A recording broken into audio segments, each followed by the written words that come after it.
This is SSCA Cruising Association. And this is the Chesapeake Bay Meander, May 6th, with Waterway Guide Editor-in-Chief, Ed Tillett, and our SSCA host for Reedville, Walt Keith. We're going to wait for a moment and let a few more participants come in. And we have about approximately 40 people signed up, and we have approximately a larger unit watching live on YouTube live streaming.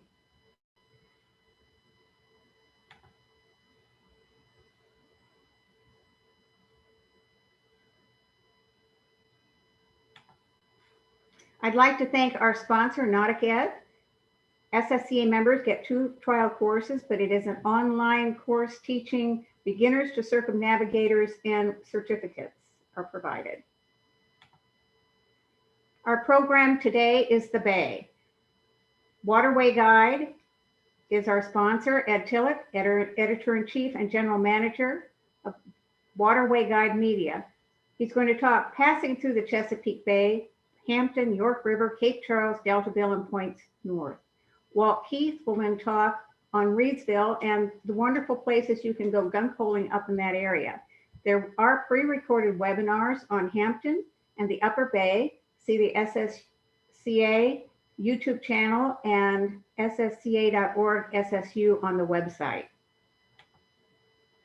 If you're planning a bay cruise, we also have put a list up on the SSCA homepage, ssca.org/CB for Chesapeake Bay Meander. You can put your name and your boat name and your contact information in there, and we will contact you with each boat name that is registered so you can have some friends in the bay. There will be question and answer at the end of the presentations plus chat. I'm going to turn this over to Ed Tillett now and let him talk about the passaging through the bay. If you want to type in question and answer, please do that. There's also chat. We will answer chat as we go, and at the end, we will do the question and answers. And I'm going to stop my share now and turn it over to Ed.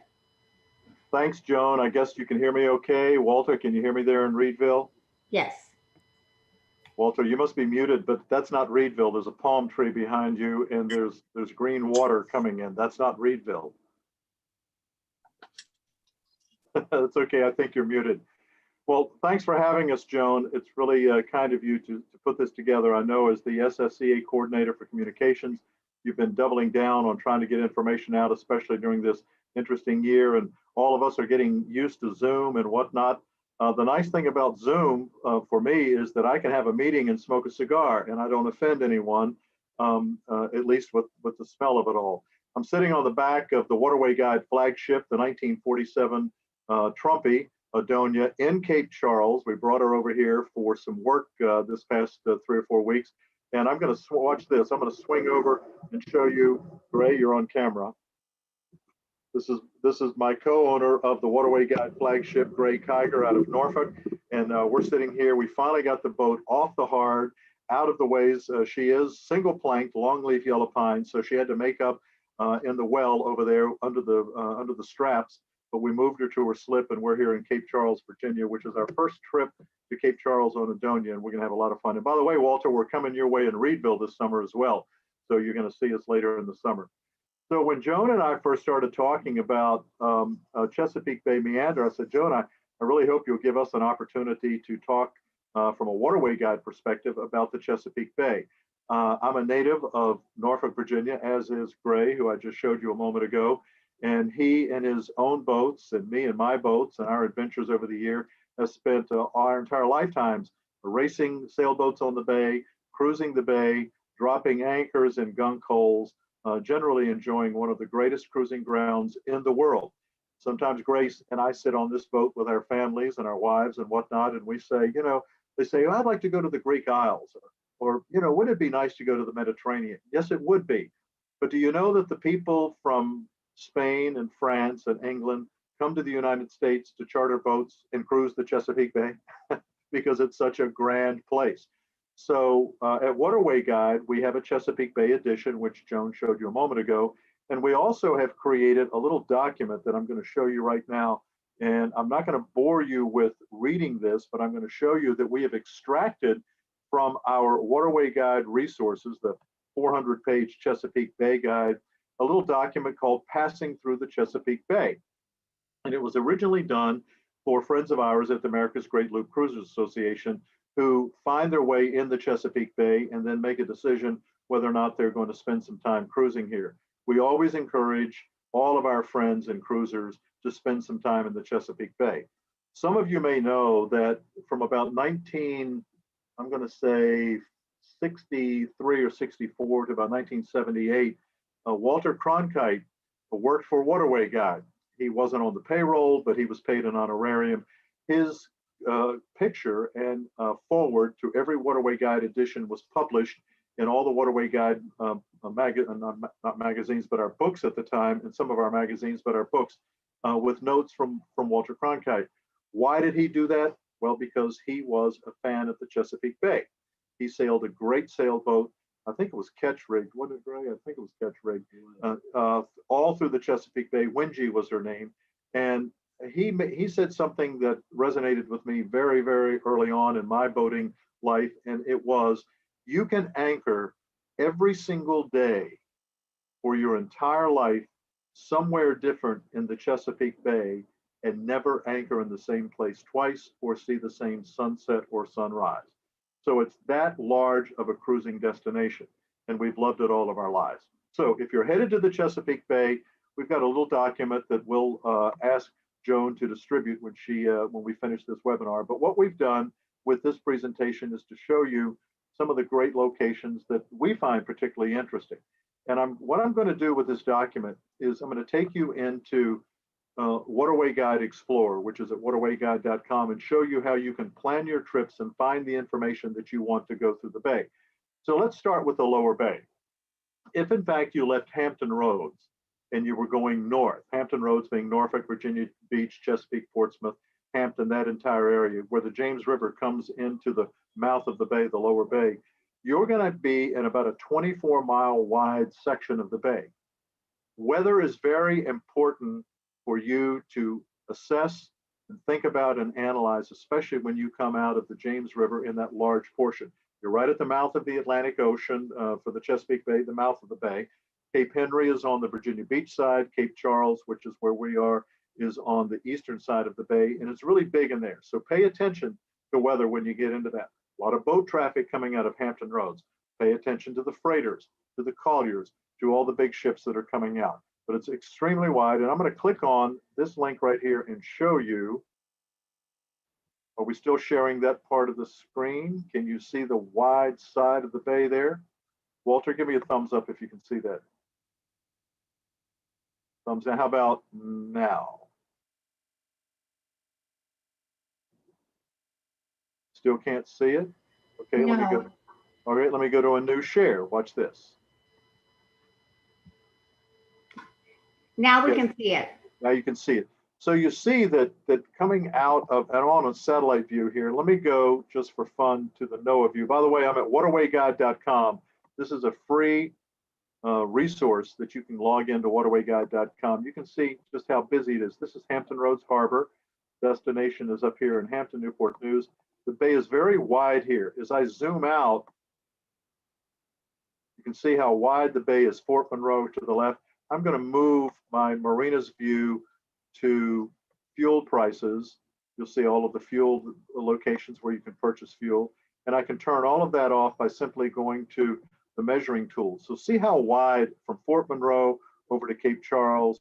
And then as you move up the bay, it gets a little narrow, then it opens up again.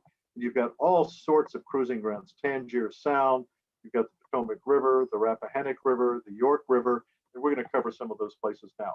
So now that I figured out how to share this screen, I'm going to go back to the other document that I was looking at and figure that out. Here, oh, wrong place. You're still seeing my screen. So let me do a new screen share. So let's go back to my document, Cruising the Chesapeake Bay. So that's the wide part. let's start with Norfolk, Portsmouth, and Hampton Roads. I'm not going to spend a lot of time there because that's really your demarcation point. Or if you're coming from the north to the south, you're going to go through Norfolk, Portsmouth, and Hampton Roads.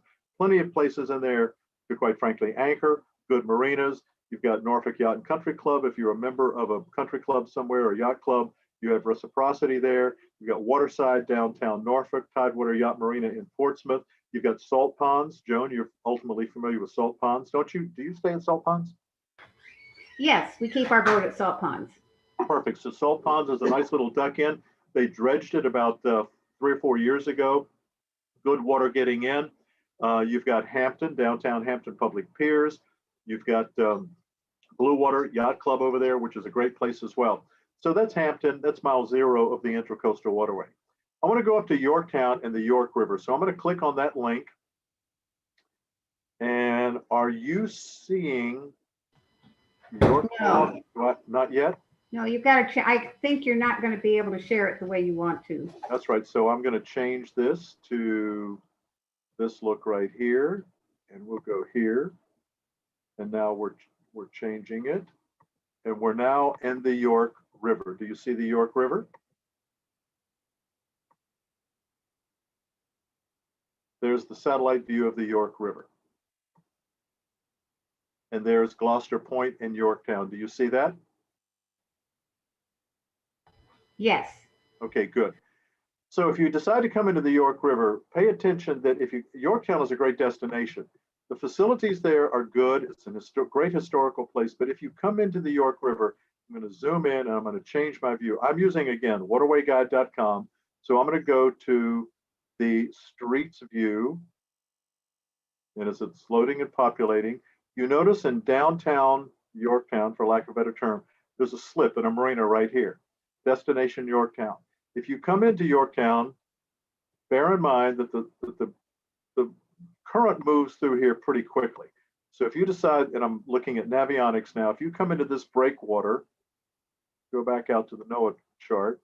If you come into this breakwater and satellite, pay attention to the tides as you come into Yorktown. If it's moving, the tide's moving out, or if it's moving in, just be aware.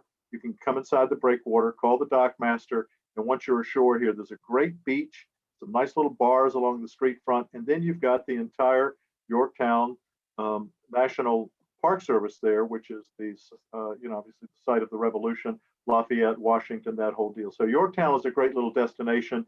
We encourage it. I've never taken this boat up there, but I have taken the sailboat up there before. All right, moving on.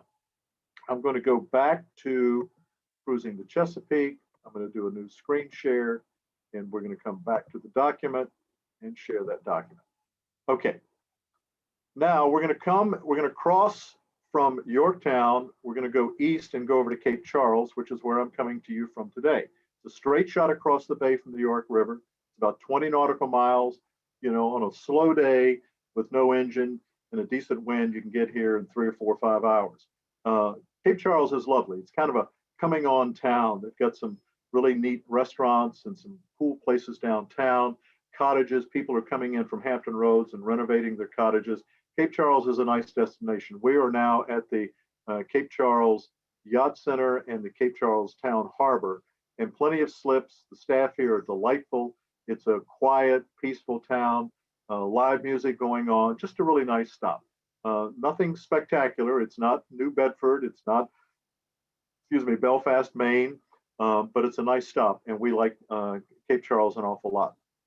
Now, if I want to zigzag back across the river, I can go into Deltaville, go up the Rappahannock and the Piankatank rivers. I'm going to click on this location. I'm going to reshare, and I'm going to go here, and I'm going to share Deltaville. Now, Deltaville's got a lot of great anchorages and plenty of marinas. It's out on the end of what is known as Virginia's Middle Peninsula. And as you can see, I'm zooming out. I think the latency is going to allow us to see it. But you can see that there are plenty of anchorages. There are plenty of service facilities, wide part of the bay. The Piankatank River doesn't go very far up, but it's delightful anchorages in there. You can come in on that side and go into the south side of Deltaville. You can come into the Rappahannock side and go into the north side of Deltaville. And you can go about 20 miles upstream and go into Urbana. another one of our favorite little stops. Urbana, Virginia. We've had the boat there for many years, off and on. Nice town docks, easy in, easy out. Just a delightful part of the Chesapeake Bay. Some good anchorages across the bay, and you'll see all of these anchorages at waterwayguide.com. So that's Deltaville, Piankatank, Rappahannock River, that area. Wonderful cruising grounds. You could spend years just in cruising, enjoying Mobjack Bay, up on the Rappahannock or Mosquito Point. Mobjack Bay is down here on the Mobjack is down here on the York. But even Mobjack in and of itself is a great destination.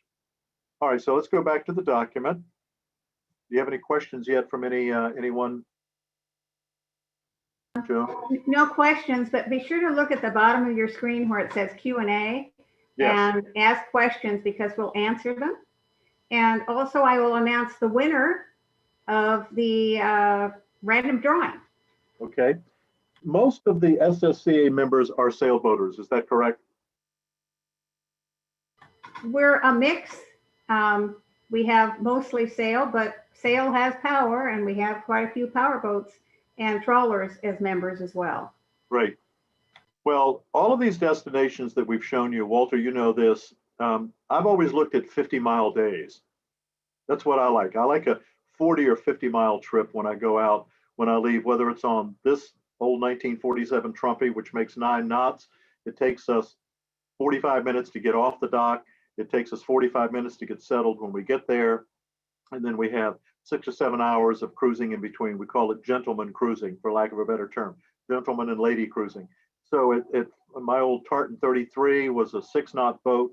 So, you know, in the summertime, 6 knots, 50 miles, I'm there in, 8 or 9 hours. I'm spending time doing what I want to do and enjoying the day. So we've kind of set this cruising up based on that, these recommendations. There are plenty of other places to go. Once we leave Cape Charles, we can either go across the bay to and head over to Deltaville, or we can go all the way up to Reedville in the Great Wicomico River. It's only about 20 nautical miles, about 25 statute miles north of Deltaville, so it's a beautiful little day trip out of Deltaville. If you leave that area, you come out of Urbana, add another 20 miles to it. But it's a great location. And Walter, we're coming there later this summer. So why don't you? I'll go to the map, and while you point out details, I'll share my screen, and you show me when you talk about Reedville what's great about that location, and you can give us some information about approach and what's fun about it. And I'll use different maps. So to you, Walter, unmute yourself. You got a little unmute button up in the upper corner there. Perfect. Okay, can everybody hear me? Yes. Thank you. I'm Walt Keith, my wife, Mary Fraser. We live here on Cockrell's Creek in Reedville, Virginia. We're considered come-heres. We moved here from Northern Virginia, and we've been here about 15 years. We've been sailing on the Chesapeake Bay, luckily enough, for about 40 years. So it feels like our home now. Reedville is known as America's working fishing village.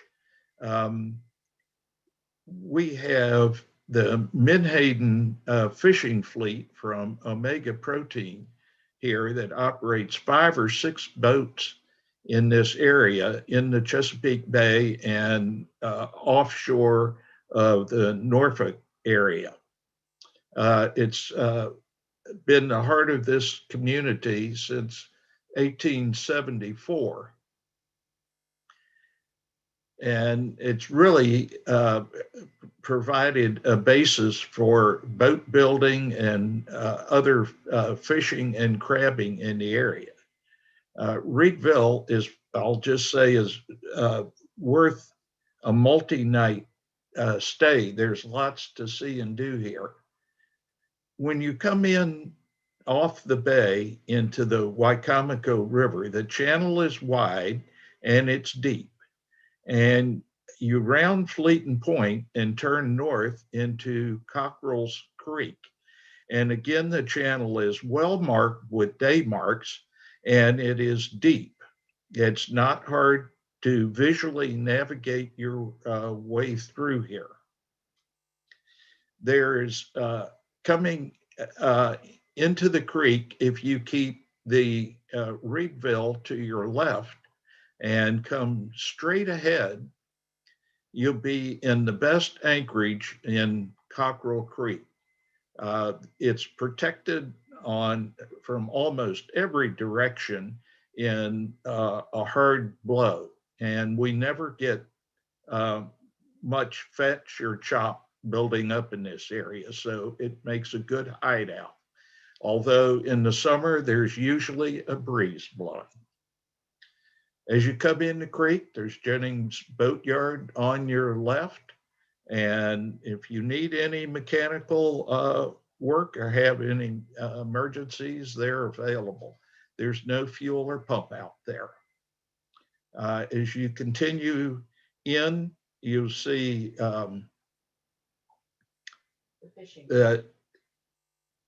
the Crazy Crab restaurant, and it does have overnight dockage, and they do have fuel and pump out at the Crazy Crab. We have the Reedville Market is a beautiful restaurant in the middle of town that's accessible by dinghy. They have dockage while you're dining for cruising and power boats and certainly your dinghies, but there's no overnight dockage at the Reedville Market restaurant. We have Cockrell Seafood, which is on the point. It's a great place to go in and sample crabs and fried oysters, and they have a deli case that usually has fresh Chesapeake Bay catch available in Cockrell's Creek Seafood. All these places that I'm mentioning, we're going to leave a link down in the description, a list with a link so that you can click on them and get more details. We have Leadbelly's restaurant that's within a dinghy's ride, and also it just has home cooking and all of our good Chesapeake Bay seafoods. Hey, Walter, is the museum still open and offering visitors? The Reedville Fishermen's Museum is open Friday, Saturday, and Sunday right now for visitors. And it's a beautiful museum that tells the story of boat building, crabbing, oystering, and most especially menhaden fishing out of Reedville on the Chesapeake Bay. So that is open for visitors. We also have Walter, have you met Matt, the guy that's redoing the old railway and the shop down there with the Woody Boater? I have met him, but I don't really know him. He's been very active in the Antique Boat Association and is very active in organizing the antique boat show that we have in September at the museum each year. Right. Okay. So we're very, very happy to have new ownership of the Reedville Railway, and there's a lot of restoration work going on there. Very good. So Reedville should be a destination. It's, I think, to summarize, your point is it's a great place to anchor. There are enough facilities to get work done if you need it. It's a quiet, sleepy Southern Bay town. There's some great architecture there. Nice streets to walk, the ice cream shop, a couple of nice restaurants. I think Frederick Nutt is the guy that's done the new restaurant up there. Is that right? The Reedville Market. That's a beautiful facility. It looks really nice. It's very nice. There's been a lot of money and effort put into that. We are about to open the Reedville coffee shop, which is right next to Chitter Chat's restaurant, will be opening within the month.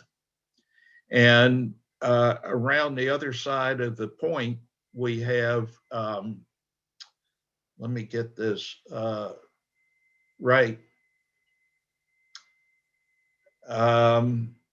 The Tangier Island cruise, Chesapeake Breeze Tangier Island cruise, leaves from Buzzards Point Marina daily during the summer months. So you would want to click on the link down in the description and reserve your will call tickets and for that. And I want to emphasize that Mary and I are the SSCA cruising station host for Reedville, and we love to have people come and visit us, contact us, maybe organize a happy hour or potluck on the back porch. And if you find yourself with any emergencies or any needs, we can help you out with those. Don't hesitate to be in touch with us. Our information is in the SSCA website under the cruising station host, and it will also be down in the description of this YouTube video. Thank you very much for inviting us to comment on the town that we love. Walter, thank you so much. I'll go ahead and put my order in now. We need a portside tie-up, 50 amp service. We'll want water, nice dock space. We'll need a couple of nice bottles of single malt scotch. Find us a new place to eat dinner, and I don't know, a box of cigars, and we'll host a party for you. What do you think? I think we can work something out. I thought we could. Thanks, Walter. I look forward to seeing you guys here pretty soon up in Reedville in the Great Wicomico. Superb anchorage up there. A lot of our cruisers who use Waterway Guide comment on the stops in Reedville. They kind of drop in and love it, go by the smokestack and go up there and park somewhere. And I've got a friend that's moved up there recently, so I look forward to seeing you this summer. Thanks for helping us out. All right. I have one last comment here. One of the big events of the whole year here in Reedville, really available to boaters, is our 4th of July celebration. And we get a lot of people anchoring in harbor up here. We come into town, we have a wonderful parade, and then at night we have quite a wonderful fireworks display that's visible from the water. So check the Reedville Fishermen's Museum website to verify which day we're celebrating with fireworks and the parade. Thanks, Walter. Look forward to seeing you. Joan, anything to add there, ma'am? Yeah, what I was going to say, Walter has a wonderful document with some of this information in it, and it will be sent out to everyone and posted on YouTube and on the SSCA site with a description. Because I think it will help people look at Reedville and find some of the areas there. And Ed, we may meet you up there. That would be a blast. It would be really, really fun. I think we're headed there this summer. That's the plan for the Waterway Guide flagship, is to get her out on the bay and celebrate life this year, especially after last year's events. So moving on, as we cruise the bay, we're going to head up about 30 nautical miles north of Reedville is St. Mary's on the Potomac River. A lot of folks love this stop. The cove at Horseshoe Bend is one of the most beautiful on the bay. St. Mary's City, the resident college. You can tie up at the Teddy Turner waterfront at St. Mary's College during the day. It's just a delightful stop. So many people talk about it and absolutely love it. So keep that in mind as you're headed north, that that's a nice stop, again, just about 30 miles north, and you can find it on waterwayguide.com. It's a pretty easy location to find. I'm going to add Washington, D.C. and the Potomac River to the Chesapeake Bay Meander. I have not taken the cruise up the Potomac. I've wanted to do it for some years. It's a long trip. You can spend a lot of time up there. The river is wide, as you know, almost all the way to Washington. It's 95 nautical miles.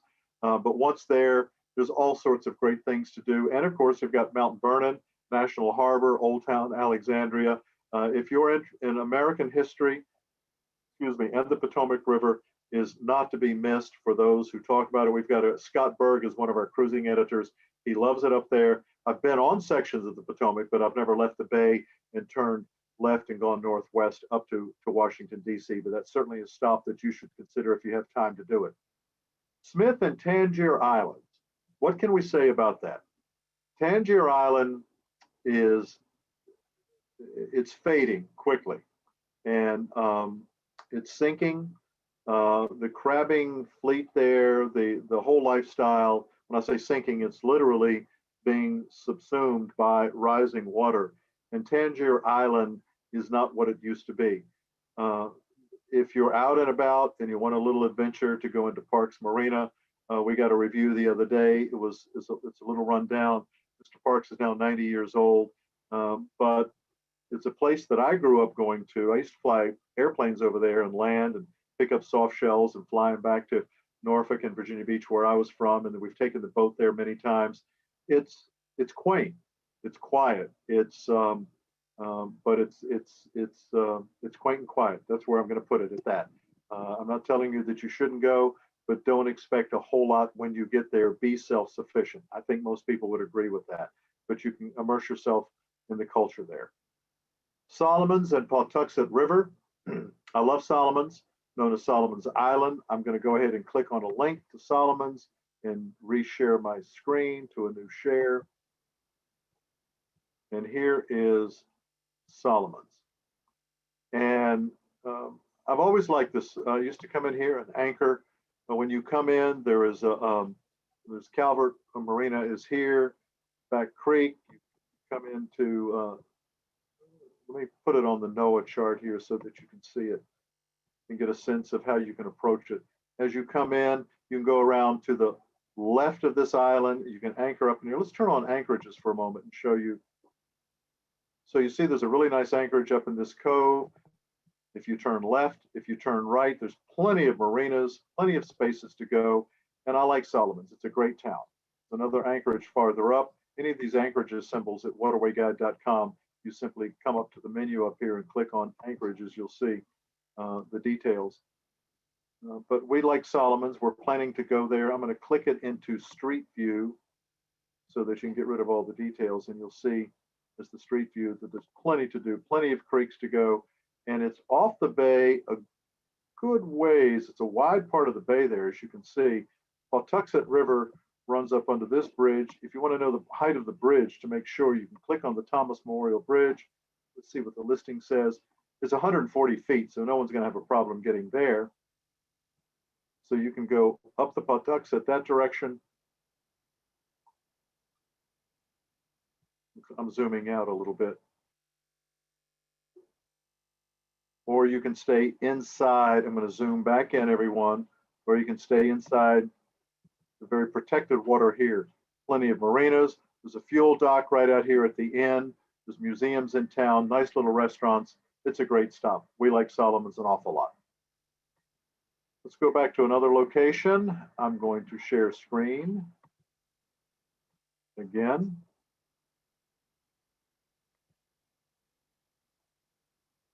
You out of here? Thanks, Greg. It's good seeing you. All right, talk to you soon. Now we're up into what's called the Upper Bay. Is everyone looking at my document again? Can we see the Yes. document? Yes, good. The Upper Bay and the Lower Bay are two distinct different cruising grounds for a couple of reasons. One, because it's narrow up there, you don't get the fetch over the water, and it's not nearly as rough as it is down in the Lower Bay in some instances. So the Upper Bay, you have short hops, you can crisscross, you can move from different places. And the stretch of the bay offers really quiet anchorages, well-equipped marinas, deep water up there. There's Tillman Island, the Choptank River, love it up there. The village of Oxford on the Tread Avon.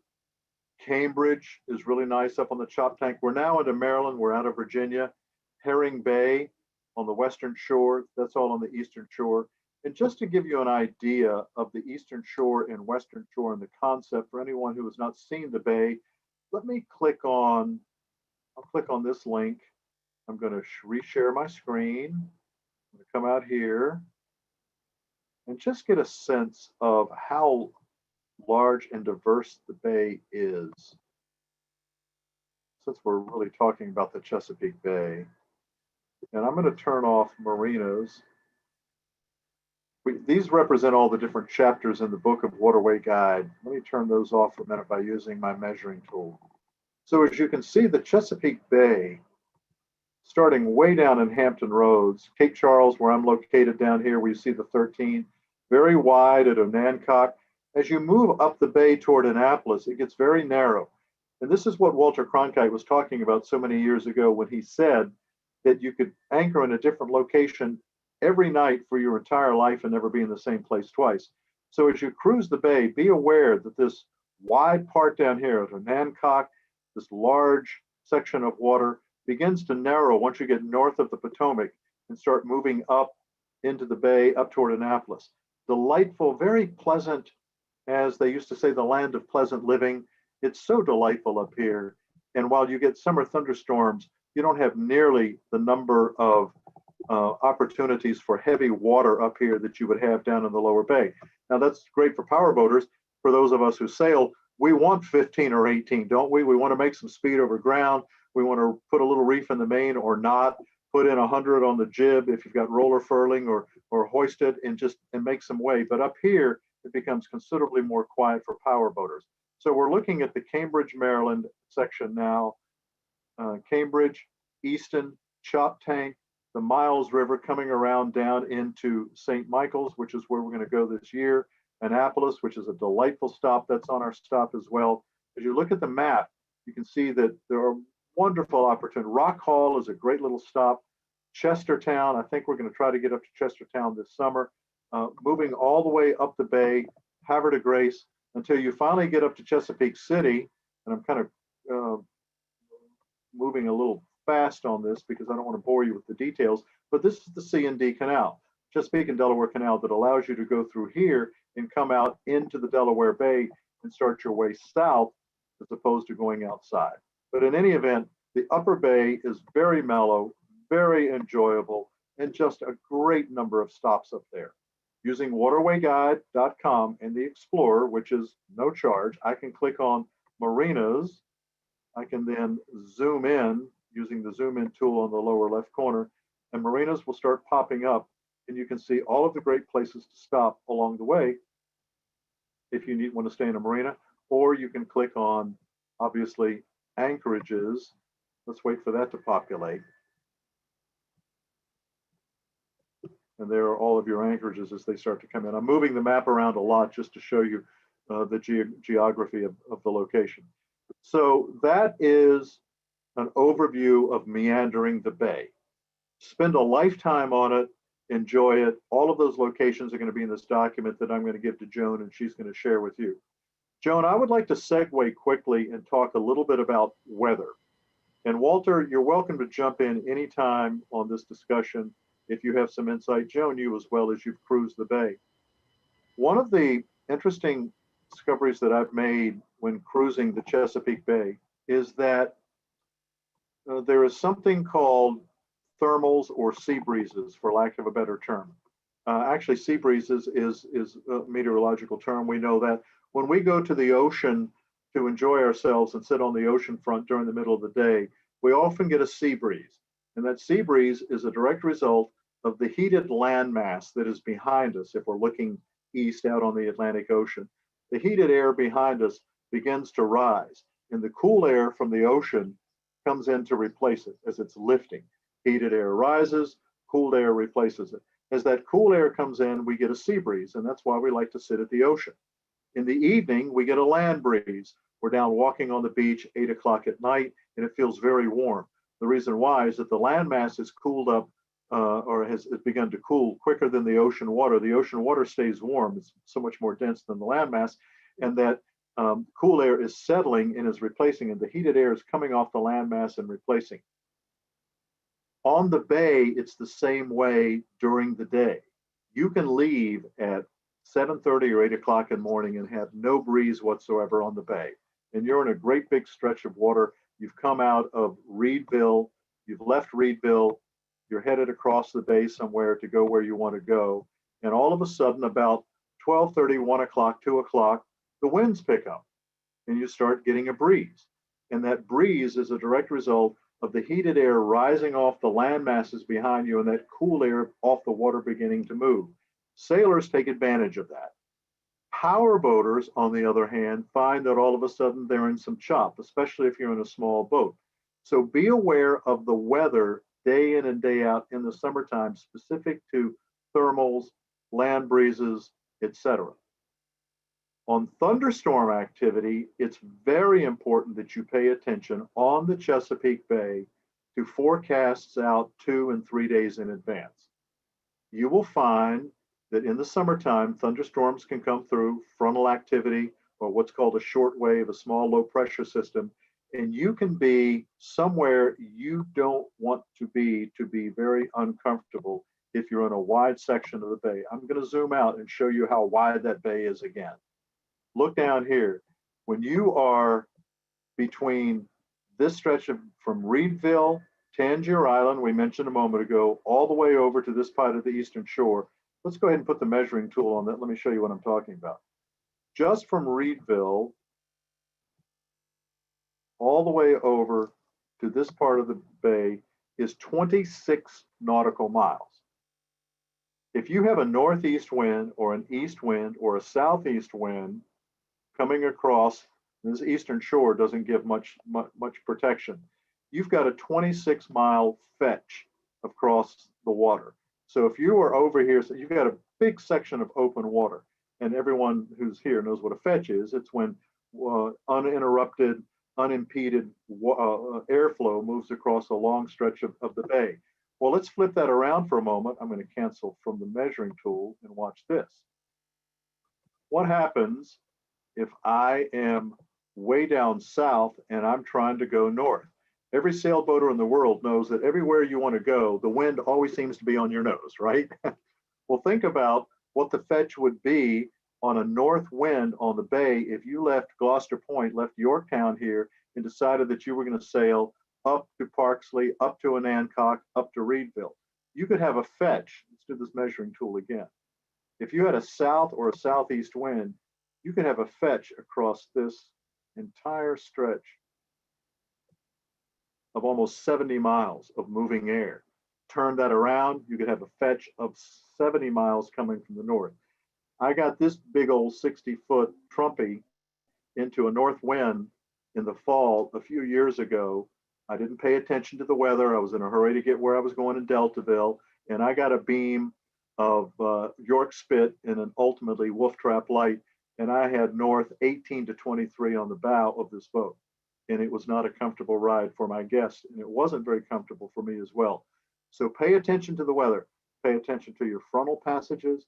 The Chesapeake Bay may feel like you're in small water, but it's big water. And I will tell you, from my perspective and from my experience, that the Eastern Shore offers very little. I mean, sometimes I will change my travel plans to lay up in the lee.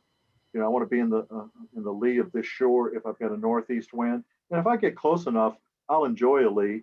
And if I've got a heavy southwest blowing or a west or a northwest, I can run along this side of the Chesapeake Bay and enjoy myself a lot better than being on this side as the wind fetches up. So Walter, Joan, do you agree with that assessment from your time on the bay? Should we pay attention to those kinds of weather situations? The weather situations and the tides. Now, Yeah. we've got a 51-foot Morgan with a pretty 85 horsepower engine. So you call her a sailboat, but she's a powerboat. I have sat at the mouth of the bay, powering full out and haven't gone an inch. Very frustrating. You really have to watch your tides, your weather. We use Predict Wind, which I like as a tool for weather. And we use NWS Weather. I use Chris Parker, Marine Weather Center. Even though I'm in the bay and I'm not offshore, you can still get into trouble with weather. So as if I was going to be in big water, because the bay is big water. A fetch that long is big water. And well, it's big water, yeah, to that point, because it's shallow water, which makes it even worse because the chop in the period between the swells, and it gets very sloppy quickly. Yeah, you can get those square waves that you pound off of and you don't like them. Now, when we sail up the bay, my favorite place is we come from Salt Ponds. We like to stop up at Mokejack Bay because there's little gunky hole places in there that we can go into. Then I like to come up and we'll go up maybe to Fishing Bay. There's a nice little anchorage there on the inside of, there's kind of a long spit of land and you go behind it, nice anchorage there, fun place to walk around. The opposite side has, you need to unmute. That's called Stove Point, and it is a great anchorage, and a lot of international sailors know that place, and they will come in. Honor your buoys, pay attention, but Fishing Bay is a delightful anchorage, and you're right there at Deltaville. Yes, ma'am. And that's a really nice place to leave your boat. They've got good haul out facilities and that kind of thing. We don't go to the Eastern Shore that much, mainly because of there's limited places you can go into. We are a 6.5 foot draft and a 51-foot boat. It's just a little bit harder, but not as hard as a 60-foot Trumpy, let me tell you. So then we go up Great Wacomico, Reedville, and then we also like to go and stop, depending on where we're going. We'll stop at on the Potomac. We'll tuck in at Cornfield Harbor, which is on the north side. It's a little bit protected. You want to watch your wind and you want to watch your waves, and you've got the rivers coming out. That's the other thing we have to think about. All of these rivers flow out. So if the wind's going with the river, the tide's going with the river, you're not going to go up the river. Let's talk about crossing the Potomac. You just brought up a good point. You're right on there, Joan. Most of the James, the York, the Rappahannock, and the Potomac, the big four rivers of Virginia coming out, do move a lot of water. When you decide to cross the Potomac River, if you leave, and the Potomac is right here, I'm looking at it still, this stretch right here, this is Potomac going up to DC. Everyone knows that Potomac River goes all the way up to Alexandria and Washington. When you cross this stretch right here, pay very close attention, as Joan said, to the tidal outflow. You don't have to worry about it, but if you get an outrunning tide and a wind over tide, or you get a breeze that's really, that section of the Potomac can beat you up, can make you change your desire to be on a boat, plain and simple. So pick your days, all right? When you make this Potomac crossing, pick your days. The weather, this is what I do.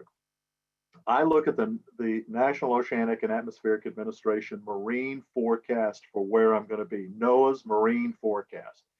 And if you look at that marine forecast, I'm going to share that with you right now because it is one of my favorites. I even have it right here, and I'm going to share this forecast, and I'm going to show you how I plan my trip on the Chesapeake Bay. Screen share. Okay. So this has found me in Saluda, Virginia, for whatever reason, because that's probably where I used to live in Middlesex County. I'm going to go up here and I'm going to type in Cape Charles as my search.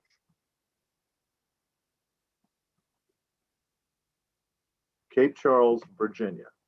Cape Charlie, what is that? Tappahannock, different place, stand by. Cape Charles, Virginia, Northampton County. Okay, I now have the forecast for Cape Charles. Okay, here's the interesting thing, folks. When I go to NOAA, National Weather Service, National Oceanic and Atmospheric Administration, I'm looking at the land forecast. This is what all the people who live in the town here want to see. Mostly clear tonight, slight chance of showers, showers likely, sunny and breezy, all well and good. Chance mainly after 2 p.m. I get my forecast. I roll down to something called the forecast discussion. And I click on the forecast discussion. Now, this is what the meteorologists at Wakefield, Virginia, who do this forecast, present and write up every day. So here's the synopsis. High pressure shifts offshore later this evening and tonight. An area of low pressure brings increased clouds and showers Friday into Friday night. Dry weather returns for Saturday. Another disturbance approaches the region early next week. Okay, got it. Near term until 6 a.m. Friday. Now I've got some details. Here's the details. All is well. Read this. So I'm going to go Friday morning through Sunday night this weekend. I'm going to go to Reedville. What should I expect?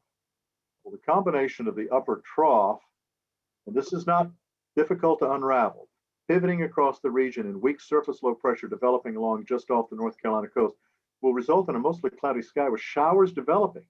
Probability pops, probability of precipitations ramp up across much of the air by late Friday morning and Friday afternoon. And then we've got our CAMs, which if any of these terms don't mean something, there's a nice little dictionary here, on and on. It tells us what the guidance is. Once I get a sense of that, I roll down to the marine forecast. Look at this, marine forecast. This is what I want to know. High pressure is centered over the region this afternoon. Northerly to northeasterly flow, 5 to 10 knot is present. An area of low pressure is forecasted to form. Southeast 10 to 15. Winds may funnel over the mouth of the Chesapeake Bay and be slightly stronger over the southern bay with gusts near 20 knots in the afternoon. Well, on my 33 tartan, I'm good for that. But okay, but I'm not on my boat. As the low pressure moves off the coast, winds will become northwest 15 to 20 knots Friday night. Confidence is low on whether winds will reach small craft advisory levels. So waves in the bay will be 2 to 3 feet and seas will be 3 to 5 off. So the marine forecast at NOAA is what I look at. I look at not only where I am, but where I am going, and I analyze those two. So that's my approach to weather forecasting on the Chesapeake Bay. Beth, how are you? We see you. Can't hear you. All right, very good. Bye-bye.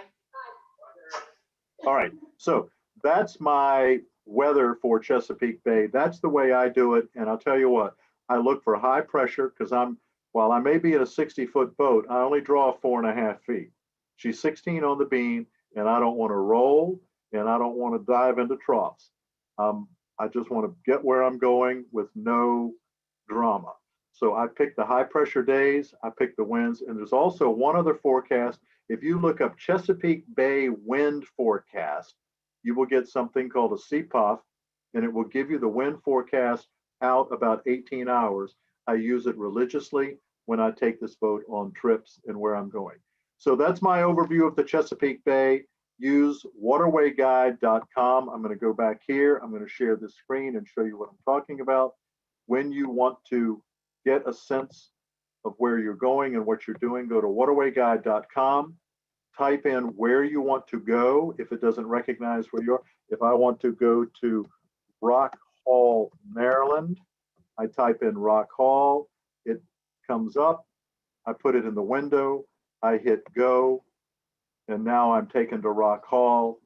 And I have all of the information that I need about marinas, service facilities, anchorages and free docks, bridges and locks, navigation alerts, a whole interesting component there about navigation alerts, which are all of our local notice to mariners and other information, and fuel prices, which are pretty much updated every single day, every few days by our team at Waterway Guide and by the facilities.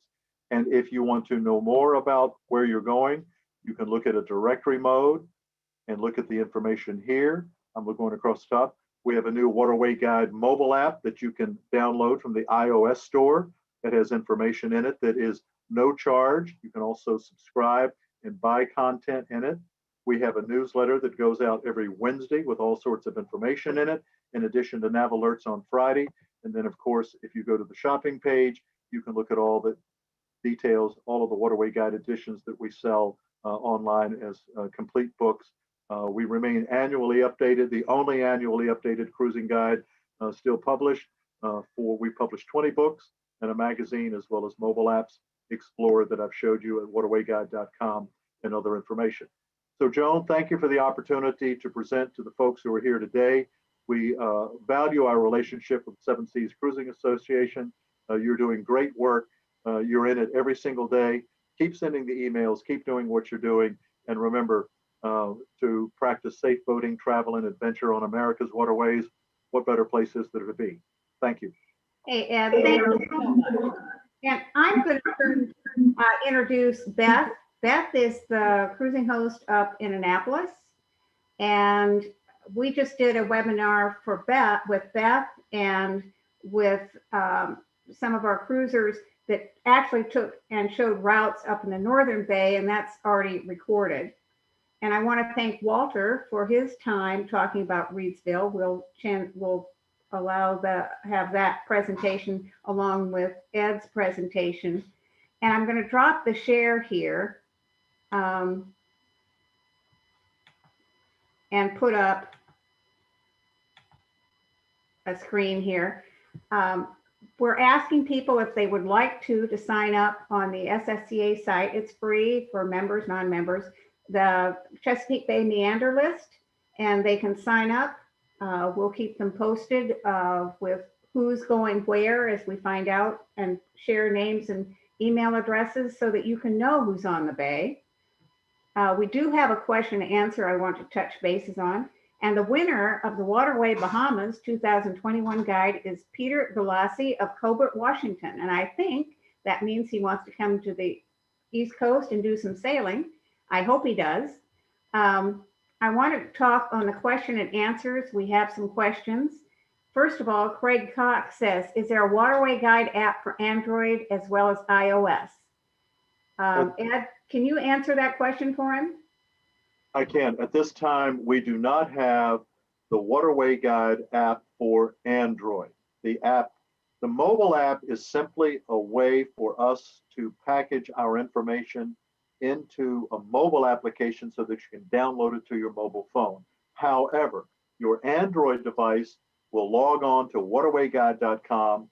You can subscribe to waterwayguide.com, which it's a different delivery platform. Get the information of all the books that you want through that subscription, and waterwayguide.com will work on your Android device. Yes, sir. So in other words, he could just use the web to get to the, yes, and just use the web. Yes. Walter and Beth, would you like to say a few words, or you have to unmute? Beth, you need to unmute. Maybe she can't unmute.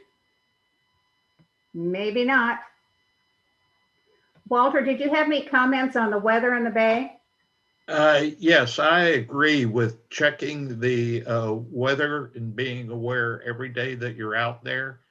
When we're on the bay and we have really hot afternoons, we just expect thunderstorms to form over the bay in the late afternoon all the way into late at night. We've had instances where we anchored, had a nice dinner, we're ready to go to bed, and at 10, 11, 12 o'clock, here this thunderstorm comes through, and it's completely typical of weather on the bay following really hot afternoons.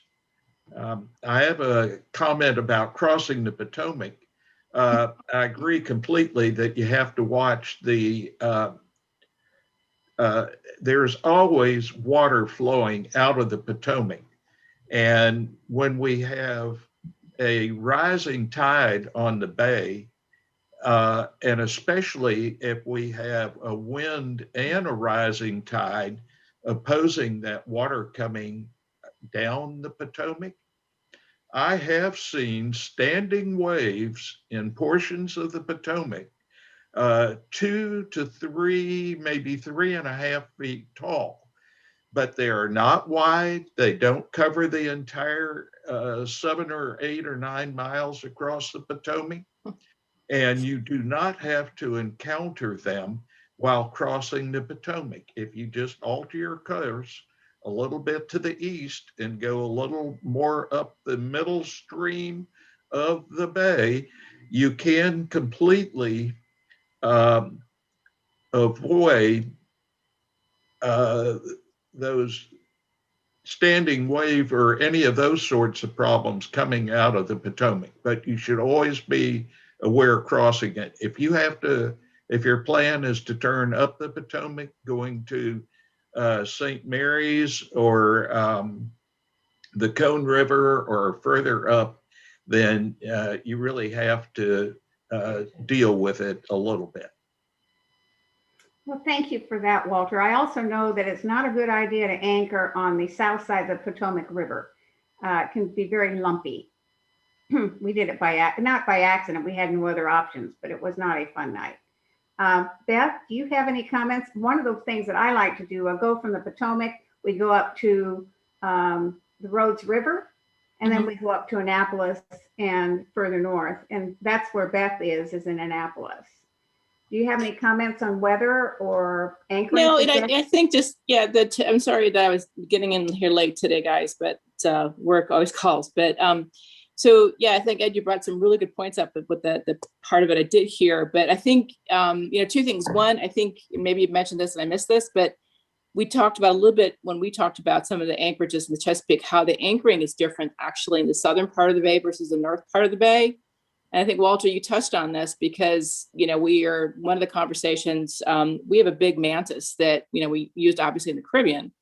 And we don't use it in the Chesapeake Bay. And the reason for that being is it digs in so deep, I can't get the anchor up, even, with the electric equipment. It's impossible to get it up, but I will use it. However, on the other hand, when I go down southern part of the bay, like near to south of Deltaville and trying to think what the other name of that is in there. Not White Island, but some of the islands where it's more sand down there and closer by Tillman Island. If I anchor down there, the sand works very well, but you get in that muddy stuff up there, and you may as well just cut the line and leave. Yeah, really. It sometimes feels like that. I blow breakers trying to get the thing up. But and I think that and I know that with the GAM, I don't know, John, if you touched on that at all, the cruising conference / GAM we're doing this fall. And Ed, thanks again in advance for being a speaker. I actually have you as our luncheon speaker to talk about what you just talked about. And we're going to segue that afternoon with an anchoring discussion about how to choose the right anchor for the type of environment that you're going to be anchoring in. So I think that's going to be a great session back to back. And that's the one thing, weather-wise, and I think you're right, Walter, we have been burned so many times. You're right. You just, you tuck in for the night, you're done. Anchor alarm is huge. And I've learned also the hard way to set an anchor alarm on my boat. And the other part of that too is, especially in the Annapolis area where there's a lot of casual boaters, I've seen people drag, and there's nothing worse than hearing somebody yelling at you to the middle of the night that it's not your boat dragging, they're dragging on top of you or on top of your anchor. So I always kind of, when I'm looking for anchorages in the Chesapeake, I do kind of stay away from crowds and people who I don't think are anchoring properly. I can kind of watch them when they're putting down the hook. But that's important because people who don't use, they use these tiny little anchors for some of these boats. And when when that weather hits, your boat's going to move. And it's never a pleasant thing. Beth, I want to ask you a question. As you've been out cruising, I think I learned this early on, 35 years or so ago. I would set up an itinerary. I mean, I'm working full time. I'm on the Tartan 33. I've got a week. I'm going to go from Norfolk. I'm going to do Reedville. I'm going to do Deltaville. I'm going to do a Nancock. Maybe I'm going to make Annapolis. And I've got it all set up. And the first day I'm out, I can't go where I want to go. Mm-hmm. So I just go where the wind takes me. Is that a fair way to do? I mean, I would just, instead of tacking for 7 hours, right, I could do where I wanted to go in 4 hours. So I just changed my itinerary. Is that an acceptable way to meander the Chesapeake Bay?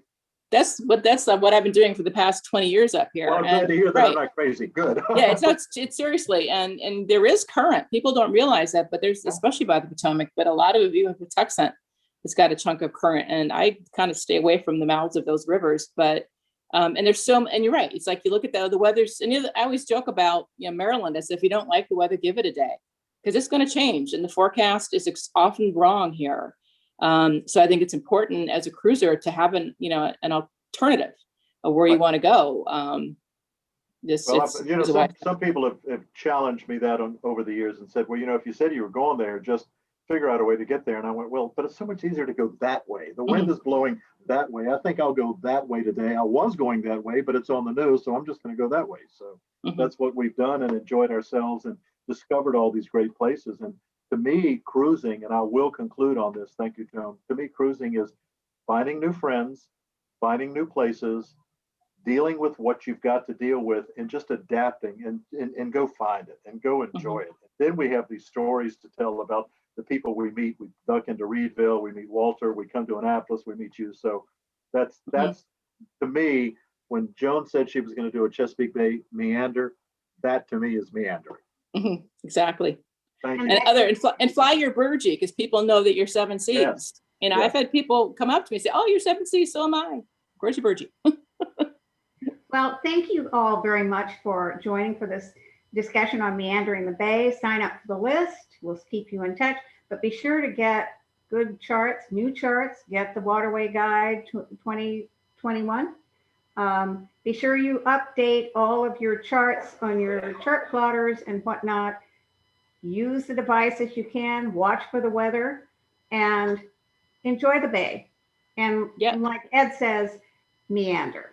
Yeah. And thank you all very much. Thank you, Kirsten, and congratulations to Peter for his win. And we will send him an email and send him his book. And join us this weekend. Beth, you're giving a luncheon. We'll talk over some mobile apps, and maybe I'll even show them the mobile app from Ed. That'd be great. Hey, thanks, Ed, and thanks, Joan, for coordinating this. We always appreciate that. And thank you, Walter. Thank you, Beth and Ed. See you and soon. I see Kingsley Ross is here, our president. And I think his bandwidth's a little low, but thank you very much for signing in.